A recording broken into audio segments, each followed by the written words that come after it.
మీరు నడిచే ప్రతి జారుడు మెట్లు అంటే స్లిప్పరీ స్టెప్ని మీరు స్లిప్ అవ్వకుండా క్లీన్ చేస్తూ మిమ్మల్ని మీ లక్ష్యానికి చేర్చాలనే లక్ష్యం ఉన్న అమ్మా నాన్న మన మొట్టమొదటి గురువు.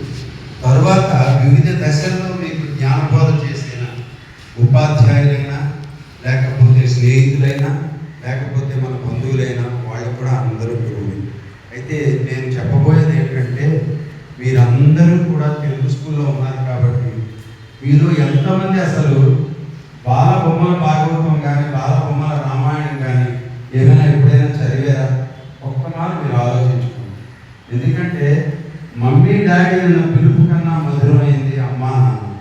అలాగే మీరు ఎంతమందికి బొమ్మల పోతల గురించి వాళ్ళ గురించి తెలియకపోవచ్చు, కానీ ఒక్కమారు వెనక్కి చూసి తెలుగు భాష మీద మీ పట్టుకోం పెంచుకోవాలన్నది నా విన్నపం. అంతే, కోరిక కూడా చెప్పండి. నేను నా విన్నపం దాంట్లో ఉన్న మాధుర్యం తెలియాలంటే ఒక్కమారు 64లో వచ్చిన సినిమా అది భర్త ప్రహ్లాద, అదొక్కమారు మీరు చూడండి. అందులో ఒక పద్యం ఉంటుంది, మందార మకరంద మాధుర్యము కోలు మధుపంబు పోనే మదజంబులకు.